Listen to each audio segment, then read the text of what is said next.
کیوں نشانی بنایا؟ آگے وجہ بیان فرمائی، ذالک من آیات اللہ لعلہم یذکرون، تاکہ تم اس سے نصیحت حاصل کرو۔ نبی پاک علیہ السلام کے زمانہ اقدس میں لوگ کفار مکہ آقا دو جہاں کی آمد کے پہلے کعبۃ اللہ کا طواف کرتے۔ لوگوں نے اپنے آپ قانون بنایا ہوا تھا، مرد دن کو کعبے کا طواف کریں گے، عورتیں گھروں میں پابند رہیں گی، پھر رات کو عورتیں طواف کریں گی، مرد کعبے کے قریب نہیں آئیں گے۔ مرد طواف کرتے تو برہنہ ہو گے، ننگے جسم کے ساتھ خانہ کعبے کا طواف کیا جاتا۔ دن کو یہ بدتمیزی کا طوفان ہوتا، رات بھر عورتیں جسم سے لباس اتار کر ننگی طواف کرتی۔ نبی پاک علیہ السلام کی آمد ہوئی تو رحمت عالم نے فرمایا یہ فطرت کے خلاف ہے، یہ اللہ کے گھر کی بے حرمتی ہے، اور جس رب نے ہمیں پیدا کیا ہے وہ رب فرماتا ہے ہم نے تمہارے لیے اے اولاد آدم لباس اتارا ہے۔ اور لباس یہ وہ زینت والی بات ہے کہ جس سے بندے کی عزت میں اضافہ ہوتا ہے، اور اس دن سے پھر یہ قانون بنا دیا گیا کہ مکمل لباس جو خاص لباس ہے طواف کا وہ رکھ دیا گیا۔ اب قیامت تک اسی کا طواف کہلائے گا کہ جو عمرہ کرنے کی نیت سے عمرہ کرنا چاہے تو وہ کعبہ کے قریب آئے تو وہ خاص لباس پہن کے آئے، اور ویسے صرف طواف کرنا ہو تو اس کے لیے کوئی خاص لباس کی شرط نہیں رکھی گئی، وہ آپ سلے ہوئے کپڑوں میں بھی کر سکتے ہیں۔ ویسے طواف جس میں عمرے کی نیت نہیں، لوگ طواف کرتے ہیں جو عمرے کے لیے جاتے ہیں، حج کے لیے وہ اپنے ہوٹلوں میں ٹھہرتے ہیں، جب احرام سے کھل جاتے ہیں آزاد ہو جاتے ہیں تو پھر وہ اپنے سلے ہوئے کپڑوں سے طواف کرتے ہیں، اور یہ اس کی اجازت ہے شریعت اسلامیہ میں۔ اور عمرہ کی نیت کے ساتھ جو طواف کیا جائے وہ اس مخصوص لباس کے ساتھ ہی کیا جاتا۔ یا بنی آدم قد انزلنا علیکم، اے اولاد آدم، تین چیزوں کو اللہ تعالیٰ نے پوری اولاد آدم کے لیے مخاطب فرمایا۔ ایک، اپنی عبادت کے لیے جب حکم دینا چاہا تو ارشاد فرمایا یا ایھا الناس اعبدوا، اے لوگو اپنے رب کی عبادت کرو۔ یہاں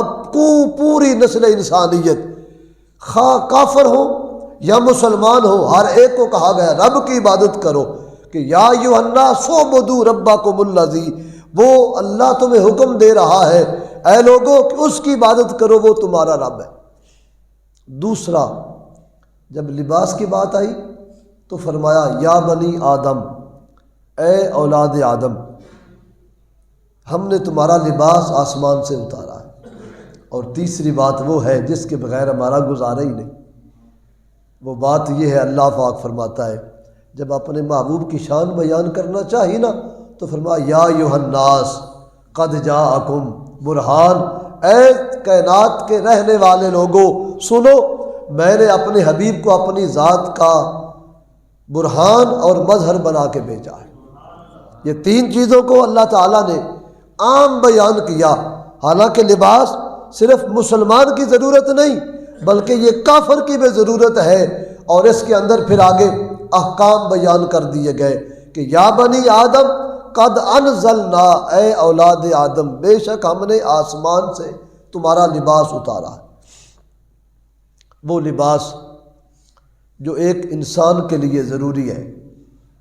اگر بندہ بالکل نادار ہو، مفلسی غربت کا زمانہ ہو، تو اس کے لیے کم از کم ناف کا نیچے والا حصہ اور گھٹنے کا نیچے والا حصہ اتنا چھپانا ضروری ہے۔ گھٹنا یہ ستر عورت میں داخل ہے، ناف کے نیچے والے حصے سے لے کے گھٹنے کے نیچے تک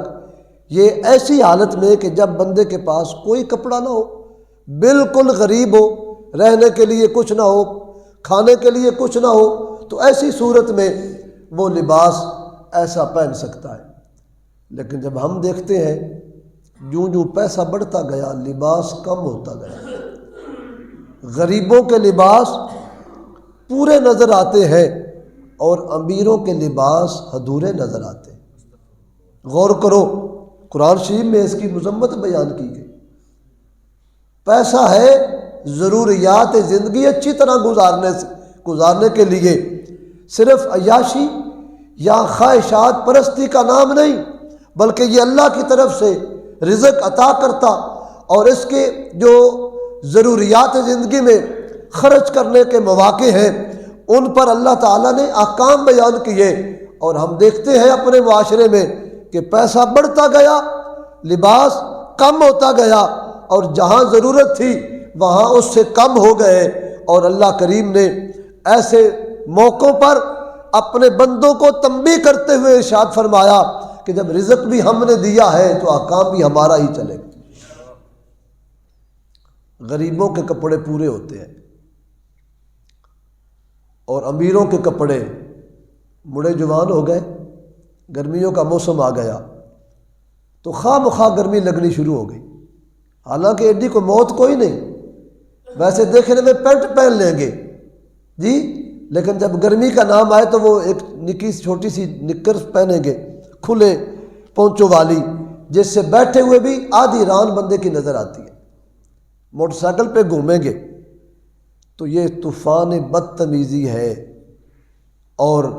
کملی والے آقا سرور کونین صلی اللہ علیہ وآلہ وسلم نے ارشاد فرمایا کہ جو میری امت کے مرد ہیں ان کا لباس کونیوں تک گھٹنوں تک ہے بازو کی طرف سے، اور کندھے سے لے کے یہ گھٹنوں تک ہے، اور جو شلوار ہے وہ ناف سے لے کے ٹخنوں سے اوپر تک ہے۔ یہ لباس خود آقا کونین علیہ السلام نے استعمال فرمایا ہے۔ نبی پاک علیہ الصلوۃ والسلام جب لباس پہنتے تو آپ کا موٹا لباس اور سوتر سے بنا ہوا سرکار کا لباس مبارک، اور روئی کا بھی ذکر آیا ہے، پشم سے بنا ہوا، جس طرح سویٹر وغیرہ، اس طرح کا لباس بھی ہمارے پیارے آقا علیہ السلام نے زیب تن فرمایا، لیکن وہ ٹائٹ نہیں تھا، وہ کھلا لباس تھا۔ اور رحمت عالم صلی اللہ علیہ وسلم نے اپنے لیے لمبی قمیض بھی استعمال فرمائی ہے اور تہبند بھی استعمال فرمایا ہے، اور قمیض کے اوپر اچکن کو بھی استعمال فرمایا ہے، اور رحمت عالم نے سر مبارک پہ امامہ شریف دستار مبارک بھی باندھی ہے۔ پاجامے کو رحمت عالم نے پسند کیا ہے، زیب تن نہیں فرمایا۔ حدیث پاک میں آتا ہے کریم آقا علیہ السلام مینا میں تشریف لے گئے، مینا میں بازار لگتا تھا اس دور میں، اس بازار کا نام بازار مینا رکھا ہوا تھا لوگوں نے۔ رحمت عالم وہاں سے گزرے تو رحمت عالم نے پاجامے کو دیکھا، اس کو پسند کیا، فرمایا یہ اچھا ہے لباس کہ اس سے بندے کا جسم مکمل طور پہ ڈپا رہتا ہے، بندہ تیزی سے بھی چلے نا تو بندے کے جسم کے اعضاء کھلتے نہیں، نظر نہیں آتے، لیکن اس میں شرط یہ لگائی گئی کہ لباس ایسا ہو کہ جس میں بندہ لباس پہن کے اس کو برہنہ نہ سمجھا جائے۔ آج لباس تو ہے لیکن لباس کے ہونے میں ایسی خرافات پیدا کر دی گئی کہ بندہ لباس پہن کے بھی ننگا بعض اوقات محسوس ہوتا ہے۔ یعنی ٹائٹ لباس یہ نہ مردوں کے لیے جائز ہے اور نہ عورتوں کے لیے جائز ہے۔ اللہ پاک فرماتا ہے ہم نے 3 طرح کا لباس آسمان سے اتارا۔ ایک وہ لباس ہے جو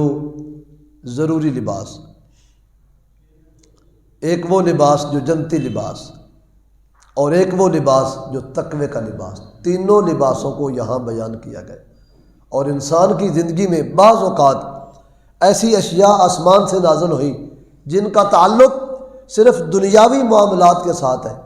بعض ایسی تشریف لائیں جن کا تعلق صرف دینی معاملات کے ساتھ ہے، لیکن فرمایا لباس ہم نے اتارا ہے اس کا تعلق دنیاوی معاملات کے ساتھ بھی ہے، دینی معاملات کے ساتھ۔